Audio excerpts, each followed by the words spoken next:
wa ala alihi wa sahbihi wa man tabi'ahu wa ala amma ba'd. Jamaah salat zuhur Masjid Jami' Al-Ihsan yang dimuliakan Allah. Alhamdulillah, segala puji bagi Allah. Kita irimkan salawat dan salam untuk Rasulullah Muhammad sallallahu alaihi wasallam, keluarganya, sahabatnya dan seluruh pengikutnya. Mudah-mudahan kita semuanya termasuk umat Muhammad, hamba Allah yang akan mendapatkan kebahagiaan dunia, kebahagiaan akhirat. Jamaah sekalian dirahmati Allah, mulai hari ini, besok, lusa dan berikutnya sampai hari Kamis kita selalu adakan kegiatan kajian kitab kuning. Kajian saya kali ini adalah kajian ilmu usulul fikih. Ilmu usulul fikih setidak-tidaknya kita mengenal supaya kita tidak terperosok, kita tidak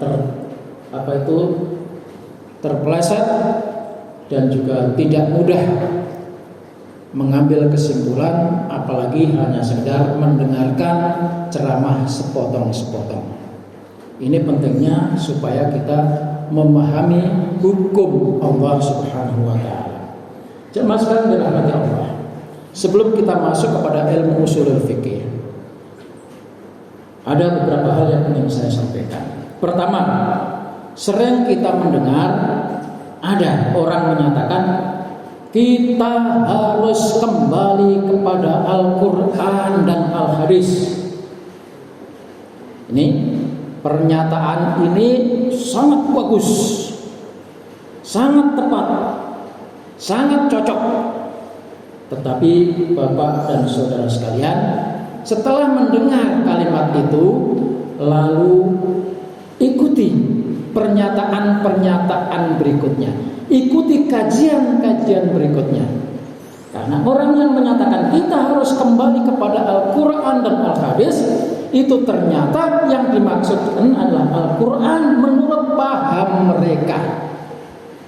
Paham mereka apa? Tidak mau menggunakan tafsir, tidak mau menggunakan takwil, ya, tidak mau menggunakan ilmu alat yang lainnya. Jadi dia baca Al-Quran terjemahnya letterlet apa adanya, serta dia pahami secara terjemahan, lalu ditafsir sendiri tanpa mau memakai tafsirnya para ulama-ulama yang sudah diketahui, dimaklumi keulamaannya oleh umat Islam seluruh dunia. Ketika mereka menyatakan kita harus kembali kepada Al-Hadis, ternyata yang dimaksud hadis oleh mereka adalah hadis-hadis yang dikumpulkan oleh mereka hanya mendukung, mendorong, meyakini apa yang mereka pahami. Mereka tidak mau menerima hadis-hadis ulama lain, sehingga hadis-hadis ulama lain dianggap dhaif, dianggap salah, tidak bisa diterima. Nih, kita harus hati-hati. Yang kedua, sering kita mendengar pernyataan dari ustadz mungkin yang baru pertama hijrah. Dia bilang, kita harus berguru hanya kepada Rasulullah. Jangan dengarkan kata ulama. Tetapi ketika mereka mendengarkan, jangan dengarkan kata ulama. Yang dimaksud adalah ulama lain selain ulama yang mereka ikuti. Ini bahaya. Maka kalau ada kajian-kajian kelompok itu, pasti gurunya adalah itu saja. Tidak mau mendatangkan ulama-ulama lain. Dia nggak mau berguru kepada ulama lain. Dia langsung bilang, kita harus berguru kepada Rasulullah. Jamaah sekalian, kok begitu gampangnya, begitu mudahnya? Emang mereka itu hidup kapan? Kalau mereka hidup zaman sahabat, boleh mengucapkan kalimat itu. Kalau mereka hidup bersama Rasulullah, boleh mengucapkan kita harus berguru kepada Rasulullah. Lah sekarang sudah berapa abad setelah Rasulullah, nggak mau mengakui ulama lain, nggak mau berguru dengan ulama. Nah ini hati-hati. Nanti ini jawaban dari pertanyaan itu nanti kita bacakan kitab usulul fikih. Ada selalu bilang, dalilnya mana? Dalilnya mana? Karena nggak ada dalilnya nggak sah. Nggak ada dalilnya nggak diterima.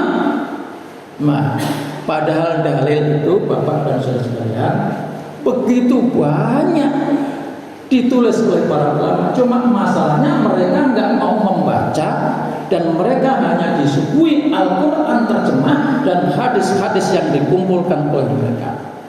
Maka ketika dia tidak mendapatkan dalil di hadis yang mereka hafal, dia berkata tidak sah, itu tidak sah, tidak ada dalilnya.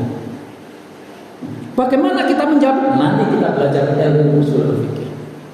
Kemudian ada lagi, kalau tidak ada contoh dari Rasulullah, maka itu adalah perbuatan bid'ah dan syirik. Jamaah sekalian rahimahullah, tidak semua yang kita lakukan ini ada contohnya dari Rasulullah.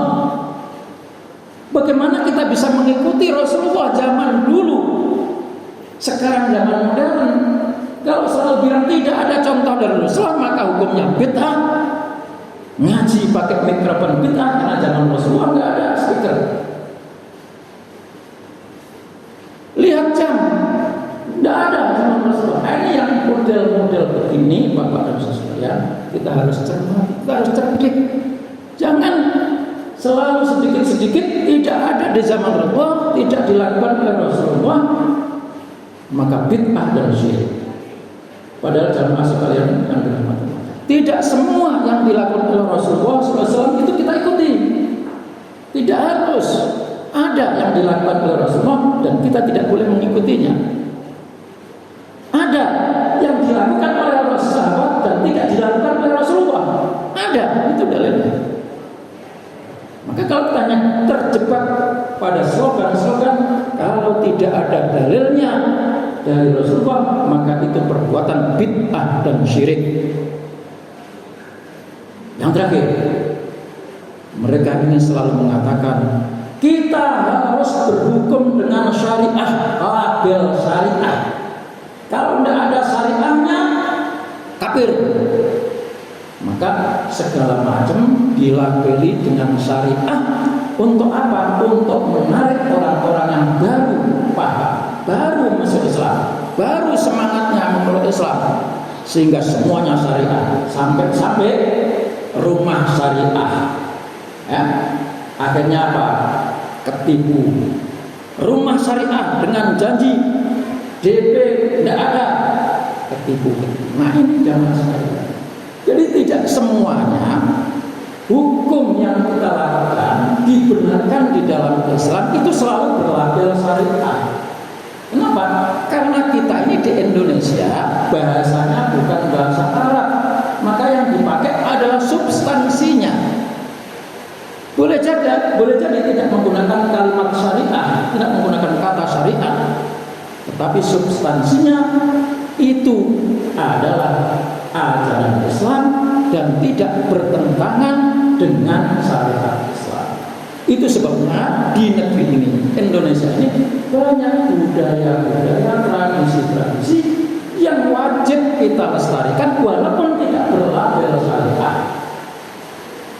Kali lagi, ada budaya-budaya, tradisi-tradisi yang nuansanya, substansinya adalah ajaran Islam, tetapi jamaah sekalian tidak berlabel dengan syariah. Nah, yang model-model gini, Bapak dan Saudara sekalian, ini kadang-kadang kita terjebak oleh ucapan-ucapan mereka, dan banyak sekali contoh-contohnya. Misalnya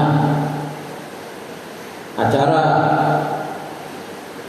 banyak itu di tempat kita, ada orang habis meninggal dunia berdoa, kemudian ada lagi pakaian, ini kan pakaian ini kalau nggak pakai syariah nggak sah.